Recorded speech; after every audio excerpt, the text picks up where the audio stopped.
Welcome to Ageless and Outrageous, your favorite podcast about how to age amazingly. I'm urogynecologist and hormone and sexual health expert, Dr. Kristen Jackson. Every week, I share my over 25 years experience to guide both men and women as they age. Listen as I discuss a variety of topics, including hormone optimization, pelvic floor health, maintaining a vibrant sex life, weight gain issues, and skin, hair, and body changes as we age. It's happening to all of us, so listen for some solid scientific knowledge on how to handle these changes. Tune in for a dose of laughter, knowledge, and an honest perspective on the incredible adventure of growing older. I know you've heard me talk about testosterone, especially for both men and women, and all of its attendant benefits on quality of life, libido, muscle strength, cardiovascular health, bone health, brain health. But today I wanted to take some time specifically to talk about the safety of testosterone in women. There are so many high-level studies supporting the use of testosterone and the safety of testosterone therapy in women. These are randomized clinical trials showing that testosterone therapy has a statistically significant benefit for women in treating hypoactive sexual desire disorder. And that's not new information. We know that patients treated with testosterone definitely have improvement in libido. But these same studies also show a high degree of safety in using testosterone. Specifically, 2 of those studies have shown no increase in breast cancer risk. You may have also heard me speak previously about Dr. Glazier. She has an excellent study of testosterone pellets in women showing that it decreases breast cancer rates in a 10-year follow-up. This is the kind of information that makes me think, why are we not studying this more for breast cancer reduction in women? Even in the Journal of Cardiology in 2010, they published a study using a testosterone patch in elderly women with congestive heart failure. Now, this group of women is typically not the type of patient that we treat with hormonal replacement therapy. They're older, they already have established heart disease, so they kind of took the oldest and the sickest patients. Let's see what testosterone is going to do for them. They found a significant improvement, even in this cohort of women, in their heart disease. And they stated that testosterone supplementation improves functional capacity, insulin resistance, and muscle strength in women with advanced chronic heart failure, and that testosterone seems to be an effective and safe therapy for elderly women with chronic heart failure. If testosterone is safe in the sickest cohort of patients, imagine the benefits in a healthier cohort of patients. So that is a study that I really love, looking at the safety of testosterone in women, because it separates out these women with established disease and these women with increased age. But this type of information is not brand new news to menopause providers, because we know about all the studies showing the benefits of testosterone for cardiovascular health. In 2025, there was a meta-analysis published. This is a study that looks and tries to group the results of many other studies. In this case, it looked at 23 randomized controlled trials.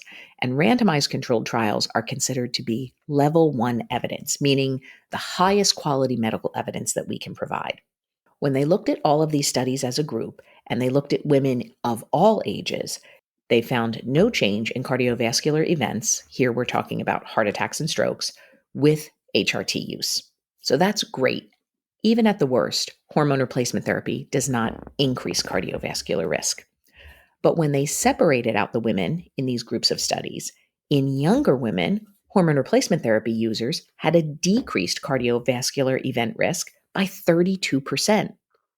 And in older women, the hormone replacement therapy users showed no change in their cardiovascular events. And if you've heard me speak about the timing hypothesis, this is probably another example of that.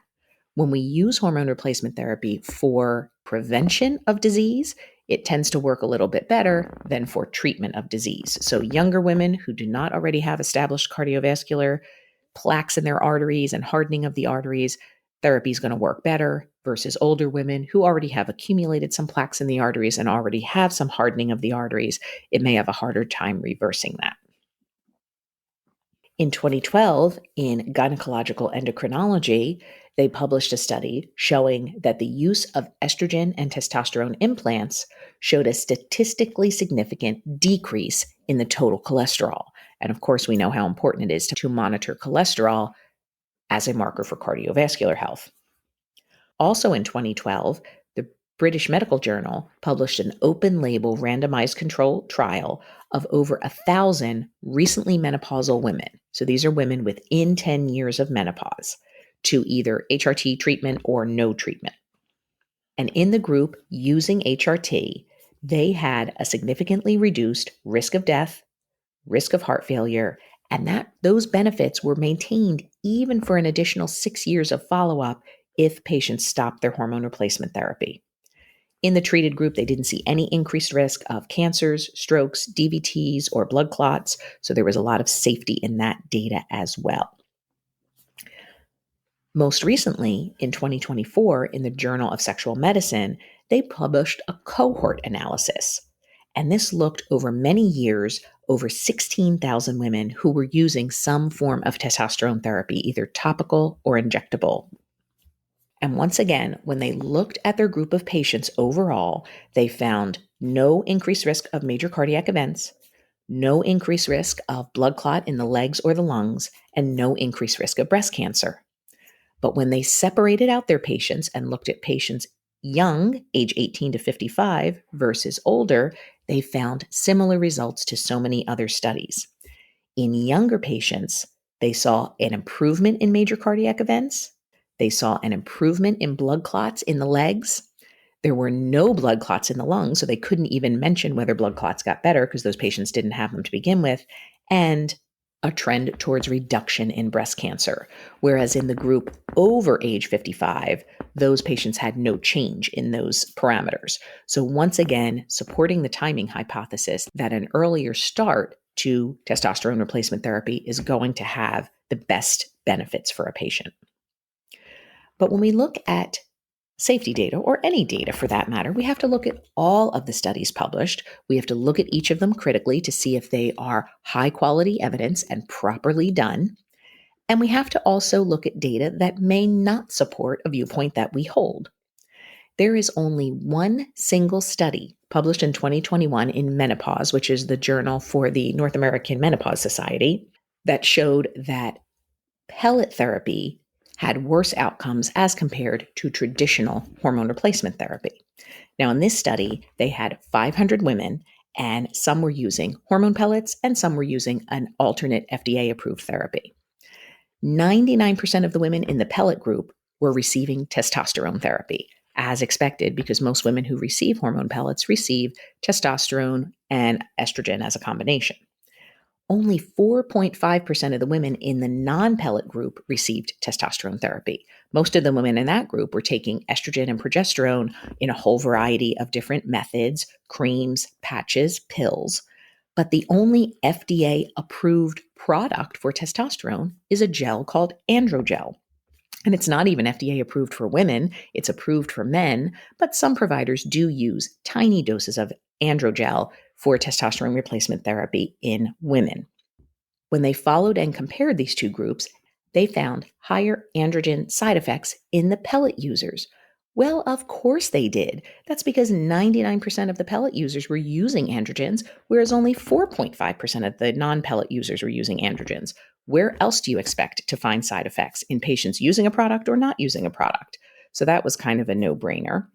What they did see, though, is that there was no difference between the two groups in hypertension or dyslipidemia. That's abnormal lipid values. So both the pellet users and the non-pellet users had no change in between them. There was no change in high blood pressure, dyslipidemia, and cardiovascular risks. So what did they conclude? That patients using testosterone pellets have a higher risk of androgen side effects, and that we should stick with FDA-approved methods. Well, we have no FDA-approved methods. As I mentioned, they included androgel in their study as an FDA-approved method, but it's not FDA-approved for women. It's only FDA-approved for men. So even though we're looking at this study and I'm evaluating it, I'm looking at it as a very poorly done study. They're not comparing apples to apples because there was not testosterone therapy on both sides of the coin, and their conclusions are obvious. It's like saying, well, people who took antibiotics had more antibiotic side effects compared to people who did not take antibiotics. Well, what else do you expect? That's a foregone conclusion. So even though this is the only study that is actually showing a worse outcome with testosterone pellets compared to traditional therapy, I think it's a very poorly designed study. And then our final piece of information would be to go to the committee opinions. And ACOG is the governing body for OBGYN.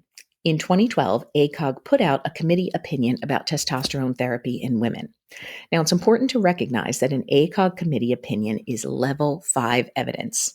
I spoke earlier about randomized controlled trials being level 1 evidence. They're considered the highest level of medical evidence that we can provide. That's because a randomized controlled trial takes two different groups, gives one group a therapy, the other group gets a placebo. Nobody knows who is receiving the treatment versus the placebo. That means the patients don't know and the researchers don't know. They look at an outcome, and then after the fact, they remove the blinding and say, did we have more benefit in the treatment group or the placebo group? Did we have more side effects in the treatment group versus the placebo group?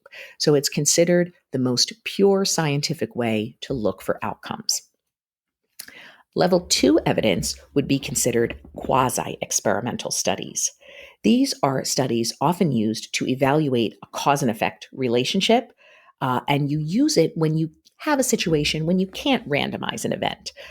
If you are studying something that you simply can't have a placebo for, if someone is having surgery versus not having surgery, there's really no way to blind between those two things. So we might have to use a different type of experimental study, and that would be considered level 2 evidence. Level 3 evidence are non-experimental studies. These are studies that are looking for cause and effect relationships, and level 3 evidence often should lead to further study. So you might use level 3 studies to say, does testosterone cause breast cancer? And if it looks like there could possibly be an association, then you need to do more level 2 and level 1 studies to confirm your opinion. Level 4 evidence is research based on expert consensus.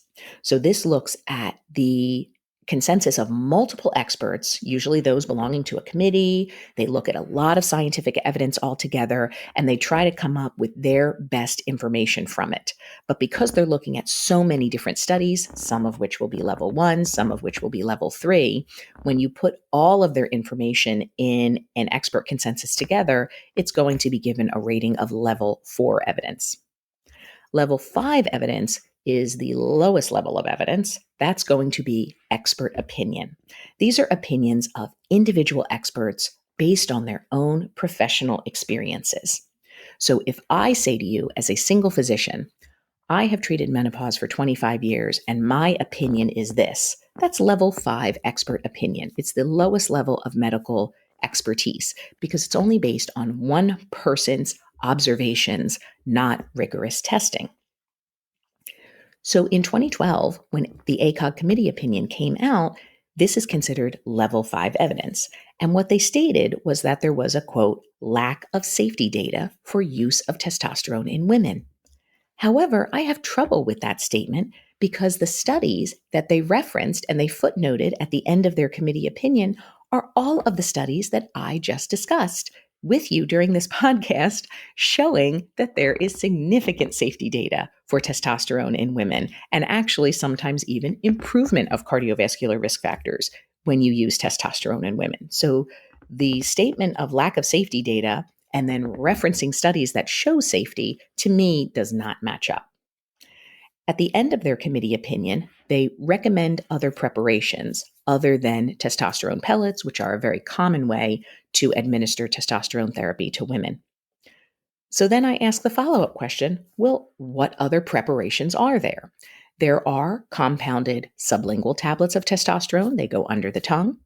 There are compounded testosterone creams. There are injections. There is off-label use of androgel, which, as I mentioned previously, is only FDA approved for men. If you are considering testosterone hormone pellets and saying that ACOG recommends other preparations, we have these other preparations, but all of these preparations as a whole are not FDA approved. So recommending one non-FDA approved therapy over another seems kind of ridiculous especially when we have safety data on all of the preparations. So I am not downplaying the benefit of using a sublingual testosterone tablet or a testosterone patch or trying to dose a version of androgel for testosterone therapy.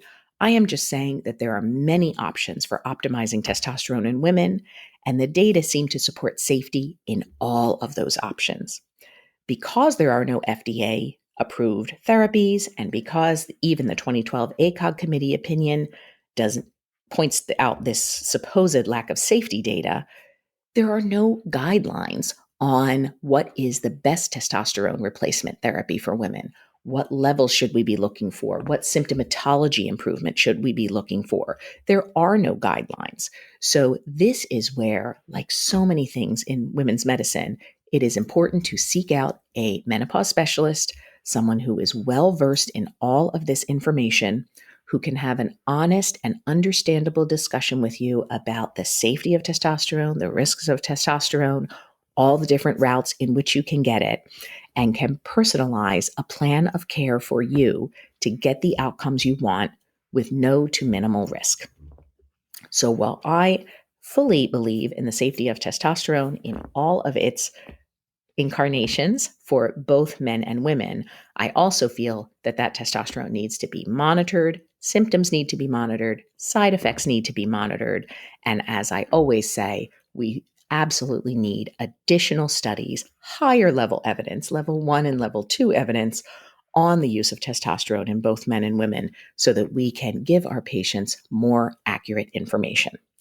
But since that type of data may not be forthcoming for many years, we have to work with the data that's in front of us right now, which is pretty darn good, I would say. And I would think that many of my menopause specialists would agree with me that there are so many benefits that women can experience from testosterone therapy, as well as a huge level of safety. Thanks so much for listening to today's episode. No information from this recording is intended as a diagnosis or treatment for any disease.